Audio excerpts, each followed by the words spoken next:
Break के बाद आप सभी का स्वागत। आपके साथ मैं अभिषेक पांडे और इस बुलेटिन में हम बात करेंगे रूस और नाटो के बीच कड़वाहट को लेकर। रूस यूक्रेन के बीच जंग थमने के बजाय और भी भीषण होती जा रही है। रूस का यूक्रेन के शहरों पर जोरदार हमला लगातार जारी है और हाल के समय में रूस ने क्रूज मिसाइलों और MiG-31 विमानों के जरिए यूक्रेन के कई इलाकों को निशाना बनाया, जिसमें राजधानी कीव भी शामिल है। इन हमलों के बाद कीव सहित पूरे यूक्रेन में एयर रेड अलर्ट जारी कर दिया गया और लोगों से सुरक्षित स्थानों पर जाने की अपील तक की गई। एक तरफ जहां यूक्रेन पर रूस कहर बरपा रहा है, तो वहीं रूस के राष्ट्रपति पुतिन ने अकेले ही नाटो देशों के नाक में दम कर रखा है और ऐसे में अब नाटो देश भी एकजुट होकर रूस को घेरने की तैयारी कर रहे हैं। और ब्रसेल्स मीटिंग के बाद अमेरिका ने कहा है कि यूक्रेन की नाटो बड़ी सैन्य मदद करेगा और अमेरिका ने साफ साफ कह दिया है कि यूक्रेन पर हमला बंद नहीं हुआ तो रूस के खिलाफ अमेरिका एक्शन लेगा। अमेरिका ने रूस को धमकी देने के अंदाज में यह कहा है कि नाटो की सेना दुनिया की सबसे मजबूत सेना है। तो लगातार विवाद की स्थिति जो है वो बढ़ती चली जा रही है और ये विवाद लगातार जारी है और ये युद्ध जो है इस विवाद के बीच वो भी लगातार एक नया रूप लेता हुआ नजर आ रहा है और ये युद्ध जो है वो रुकने का नाम नहीं ले रहा। चलिए कुछ जानकारी आप तक हम और पहुंचाते हैं ग्राफिक्स के माध्यम से कि किस तरीके से रूस पर नाटो का प्रचंड प्रहार देखने को मिला है। ब्रसेल्स मीटिंग को लेकर यह जानकारी है, यूक्रेन की बड़ी सैन्य मदद करेगा नाटो, ये कहा गया है। ये एक बड़ी जानकारी निकलकर सामने आई है। अमेरिका से ज़्यादा हथियार खरीदेगा नाटो, ये एक महत्वपूर्ण जानकारी है। यूक्रेन पर हमला बंद नहीं हुआ तो रूस के खिलाफ एक्शन अमेरिका लेगा, ये भी एक महत्वपूर्ण जानकारी है। अमेरिका की इन्वॉल्वमेंट जो है वो एक बार फिर से देखने को मिली है। अमेरिका ने कहा कि नाटो की सेना दुनिया की सबसे मजबूत सेना है। रूस के खिलाफ यूरोप की ड्रोन रणनीति जो है वो भी निकलकर सामने आई है। EU ने ड्रोन दीवार पर काम शुरू कर दिया है, यानी कि यूरोपीय यूनियन ने ड्रोन दीवार पर काम शुरू कर दिया है। 2026 तक बनकर तैयार होगी ड्रोन दीवार। तो ये भी एक काम जो है शुरू कर दिया गया है। इसको लेकर जो है लगातार काम किया जा रहा है। यूक्रेन को माइन हंटर शिप जो है वो दिया गया है और नीदरलैंड ने माइन हंटर शिप जो है वो यूक्रेन को दी है। ये बड़ी खबर जिस बीच निकलकर सामने आई हैं, ये अपडेट्स जो है वो निकलकर सामने आई हैं और इसी विषय पर बातचीत करने के लिए हमारे साथ कुछ खास मेहमान जो है वो भी जुड़े हैं। उनका परिचय मैं आपसे करवा दूं। हमारे साथ रिटायर्ड कर्नल दिनेश नैन जी जुड़े हैं, रक्षा विशेषज्ञ हैं। हमारे साथ विदेश मामलों के जानकार डॉक्टर ब्रह्मदीप अलूने जी जुड़े हैं। बहुत स्वागत है सर आप दोनों का। और डॉक्टर ब्रह्मदीप, मैं सबसे पहले आपका रुख करूंगा। जिस तरीके से डॉक्टर ब्रह्मदीप ये कहा जा रहा है कि नाटो की सेना बहुत मजबूत है और ये रूस के ऊपर दबाव बनाने की कोशिश की जा रही है, लेकिन डॉक्टर ब्रह्मदीप एक रिपोर्ट तो ये दावा करती है कि नाटो सदस्य कई ऐसे देश हैं जो अभी भी रूस से गैस और तेल खरीद रहे हैं। तो किस तरीके से ये एकजुटता यहां देखी जाए ब्रह्मदीप जी? देखिए, रूस के खिलाफ नाटो के देशों में एकजुटता है ही नहीं, क्योंकि जर्मनी जो है वो रूस पर पूरी तरीके से निर्भर है। इवन बहुत सारे यूरोपियन संघ के जो देश है, क्योंकि यूरोप के अमूमन अधिकांश जो देश है वो नाटो के सदस्य है। तो आप ये सोच ले कि नाटो का सदस्य तो टर्की भी है। क्या टर्की रूस पर हमला कर देगा? कभी नहीं करेगा। तो यही कारण है कि तमाम कोशिशों के बावजूद अमेरिका और नाटो मिलकर रूस पर हमला नहीं कर पा रहे हैं। लेकिन यहाँ पर सबसे दिलचस्प यह भी है कि अमेरिका ने सबसे पहले तो नाटो के जो देश है उनको कहा कि आप ज्यादा पैसा खर्च कीजिए। अब जब वो ज्यादा पैसा खर्च करने के लिए तैयार हुए अपनी सुरक्षा पर, तो अब अमेरिका ज्यादा से ज्यादा हथियार बेचना चाहता है। मतलब अमेरिका दो तरीके से ब्लैकमेल कर रहा है। एक तरफ आप नाटो पर दबाव डाल रहे हैं कि आप हथियारों को जब खरीदेंगे तो वही हथियारों को हम यूक्रेन भेजेंगे। अब यूक्रेन पर अभी तक जो अमेरिका खुले हाथ से मदद करता था, वो अमेरिका ऐसा नहीं कर रहा है। वो चाहता है कि नाटो के देश या यूरोप के जो देश है वो मदद करे। तो इन सब के बावजूद, जैसे खबरें भी आ रही कि टॉमहॉक मिसाइलें जो है उसका वो अब अमेरिका देने वाला है। अब वो सुपरसोनिक मिसाइलें हैं जो लंबी दूरी की मिसाइलें हो सकती है। तो क्या अमेरिका इतना कर सकता है? और यदि अमेरिका ने ऐसा किया तो रूस के परमाणु हमले की धमकी जो मिली है, और यदि परमाणु हमला करता है तो रूस के जो यूरोप है उसके पास तो उससे बचने का कोई भी साधन है ही नहीं।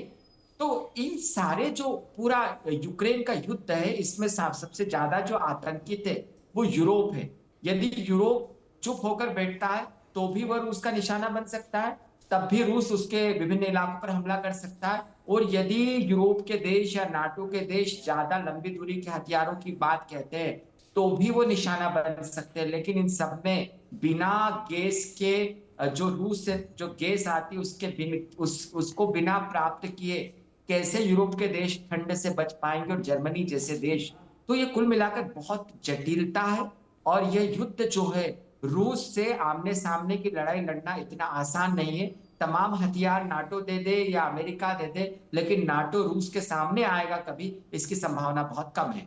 जी जी बिल्कुल। ब्रह्मदीप जी, दूसरी ओर जिस तरीके से संघर्ष इस वक्त ये देखने को मिल रहा है और जहां लगातार अमेरिका के हस्तक्षेप की बातें निकलकर सामने आ रही हैं, इसे आप किस तरीके से देख रहे हैं? क्या आपको लगता है कि अमेरिका के हस्तक्षेप का कोई भी असर रूस पर पड़ता हुआ नजर आएगा? नहीं अभिषेक जी, देखिए यहाँ पर अमेरिका का हस्तक्षेप जब से ट्रंप आए हैं तो जी हमको व्यापक स्तर पर देखने की जरूरत है। जी क्योंकि अमेरिका यदि हस्तक्षेप करता तो अभी तक वो कर चुका होता। और रुको और देखो की नीति पर चल रहे हैं ट्रंप, हम सब जानते हैं। ट्रंप को ऐसा लगता है कि वो हथियारों के बड़े बाजार के तौर पर यूक्रेन को देख रहे हैं। उनकी जो नजरें हैं यूक्रेन के खनिज संसाधनों पर है, प्राकृतिक संसाधनों पर है। तो जो जो ट्रंप है वो धमकाना चाहते हैं पुतिन को।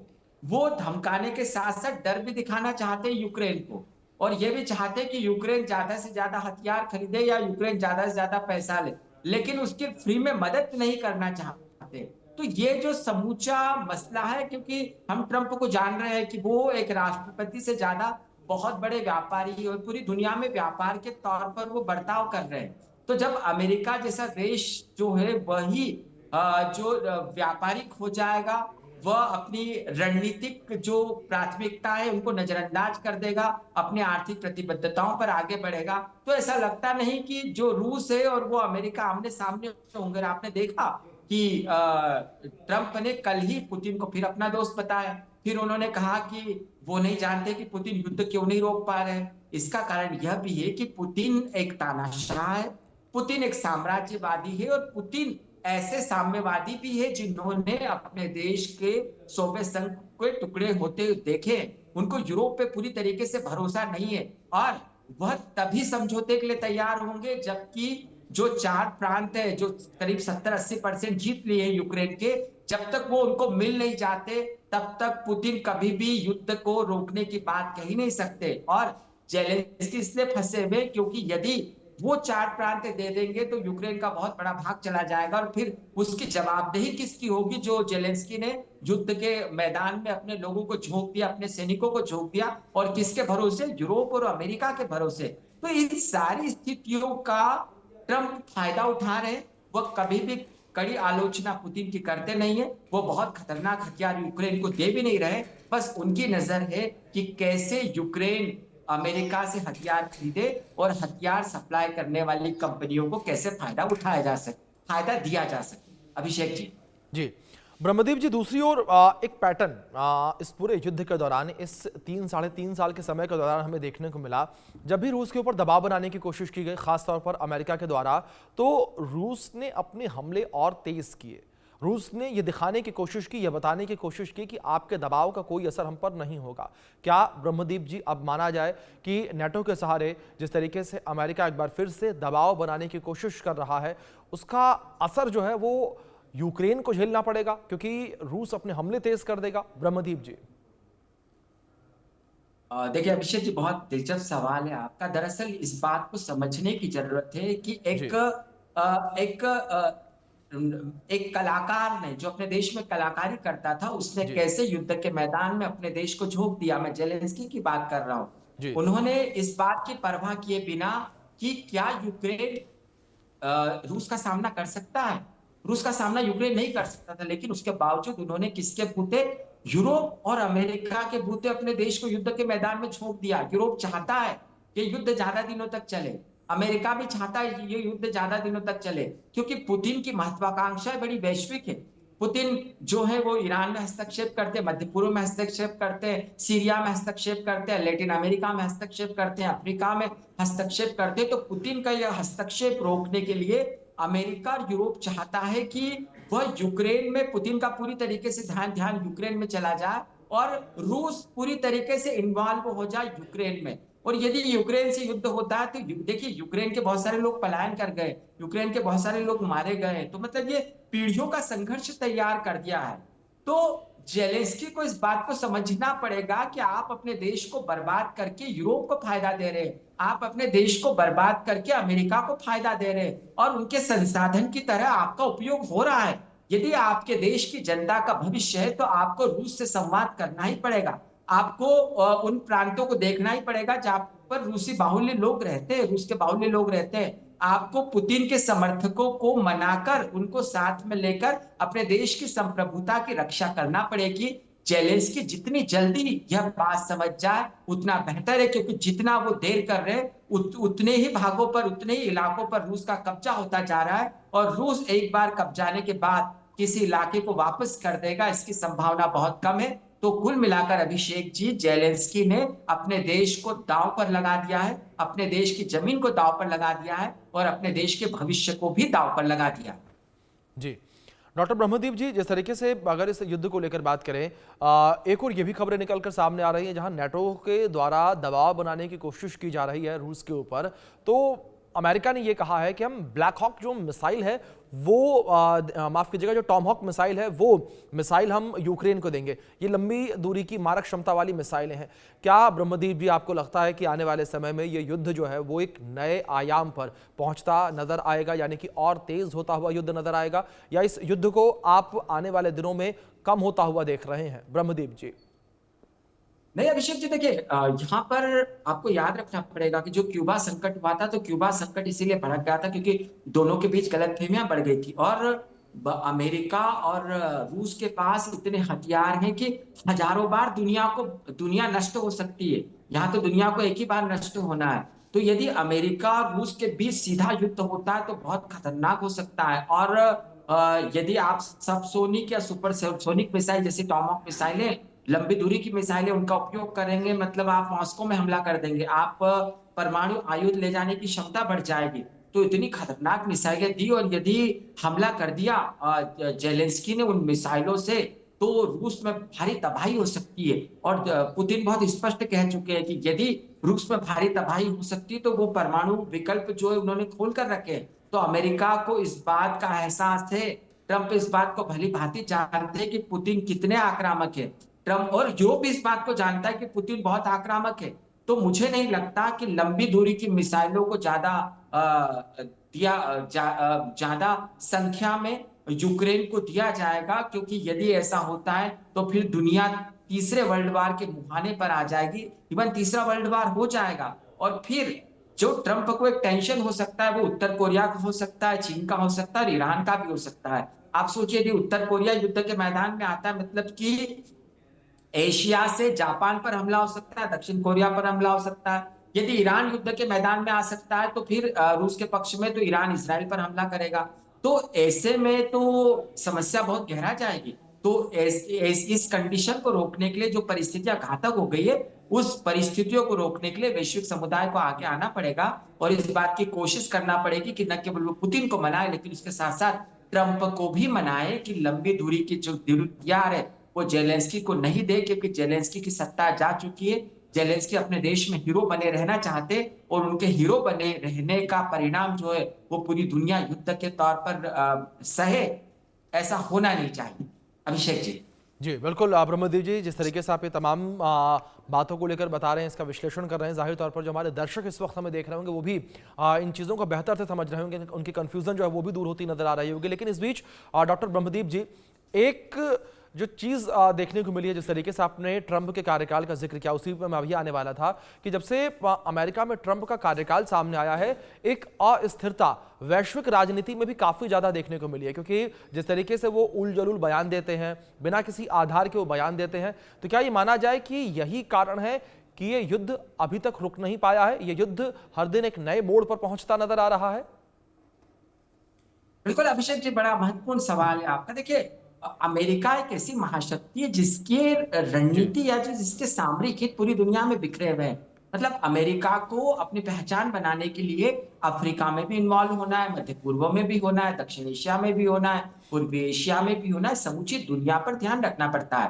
तो अभी तक अमेरिका जो है वो संयुक्त राष्ट्र का उपयोग करके या मदद करके अपने रणनीतिक हितों को बनाए रखता था। लेकिन जब से ट्रंप आए हैं तो उन्होंने अमेरिका की विदेश नीति को सिर के बल खड़ा कर दिया है। मतलब आप जो है आप किसी की मदद नहीं करना चाहते, आप अपने देश के हितों को देखना चाहते हैं। तो यदि अमेरिका अपने हितों को देखने लगा तो फिर आपने सबसे पहले अपने हित कैसे देखे कि आपने भारत के लिए दरवाजे बंद करने की कोशिश की, आपने ज्यादा टैरिफ लगा दिया। तो इसका नतीजा क्या हुआ कि आपका दक्षिण एशिया में, इवन यो कहिए कि हिंद महासागर में भारत जैसा एक मजबूत दोस्त है उसको आपने खो दिया।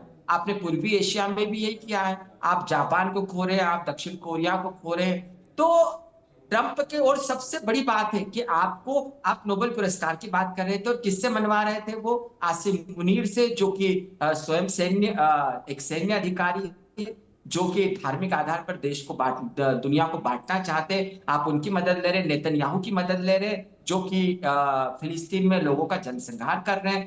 तो और उस सबसे बड़ी बात है कि ट्रंप जो है अपना सबसे मजबूत दोस्त किसको बताते हैं, पुतिन को बताते हैं। कभी कभी वो तारीफ किसकी करते, शी जिनपिंग की करते। तो एक ऐसे राजनेता है जो बहुत ही अप्रत्याशित बयान देते हैं, जिनके जो बयान होते हैं वो बहुत ही अनियंत्रित होते, असंतुलित होते। और संयुक्त राष्ट्र या संयुक्त जो अमेरिका की विदेश नीति की जो बेसिक पहचान है, मानवाधिकारों की रक्षा, लोकतंत्र की रक्षा, आप न तो लोकतंत्र की परवाह कर रहे हैं, न मानवाधिकारों की परवाह कर रहे हैं। आप सिर्फ आर्थिक आधार पर अपने देश को आगे बढ़ाना चाहते हैं।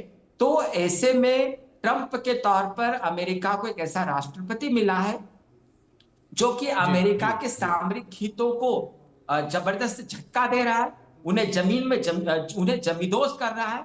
और ऐसे में आने वाले समय में अमेरिकन नागरिकों के लिए, अमेरिका के जो लोग हैं या अमेरिका के जो हित है, उसके वैश्विक हित प्रभावित होने वाले। ट्रंप इस बात को समझ नहीं रहे हैं और इसी कारण दुनिया को ट्रंप पर विश्वास भी नहीं है। और यह भी एक कारण है कि भारत जैसे जो देश है जी वो अलग हो गए हैं, जापान भी अलग हो रहा है, दक्षिण जी कोरिया भी अलग हो रहा है। तो यदि ऐसे मजबूत देश जी अमेरिका से अलग हो गए तो आप समझ लीजिए जी कि ट्रंप ने अमेरिका की विदेश नीति बिल्कुल को कितना नुकसान बिल्कुल पहुंचाया बिल्कुल है। ब्रह्मदीप जी, जिस अभिषेक तरीके जी। से आपने जिक्र किया, जाहिर तौर पर ये स्थितियां बड़ी विपरीत नजर आ रही हैं। इस बीच हमारे साथ रक्षा विशेषज्ञ रिटायर्ड कर्नल दिनेश नैन जी भी जुड़े हैं। दिनेश जी, बहुत स्वागत आपका भी।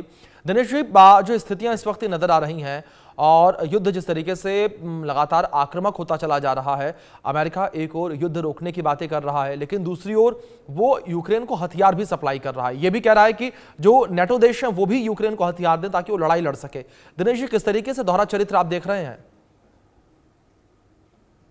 देखिए अभिषेक, जहां तक अमेरिका का सवाल है, वो तो सिर्फ अपना जो मिलिट्री इंडस्ट्रियल कॉम्प्लेक्स है उसके हथियार बेचने का एक बहुत तगड़ा जरिया इस युद्ध के जी बहाने बना रहा है। जी चाहे वो यूक्रेन हो चाहे वो नाटो।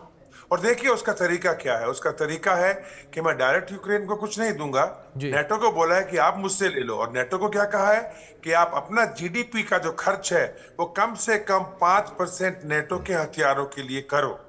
यानी जी जो उनकी सब्सिडीज है उनके देश में, या जो सहूलियतें सरकार ने उस जीडीपी के अंदर से कुछ परसेंटेज पैसे की दी हुई है, वो लोगों का वो फैसिलिटीज काट करके अब आप हमारे हथियारों में खर्च करो, अमेरिका से हथियार खरीदो और उसको यूक्रेन को दो।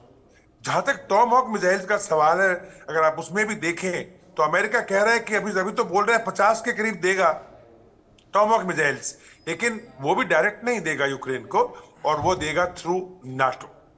अब इसके अंदर भी विरोधाभास आना शुरू हो गया। देखो अभिषेक, स्पेन ने कल मना कर दिया कि मैं 5% जीडीपी अपना खर्च करने वाला नहीं, जिसपे डोनाल्ड ट्रंप ने काफी गुस्से में प्रतिक्रिया दी है कि ऐसे कैसे कर सकते हैं और अमेरिका क्यों खर्च करेगा।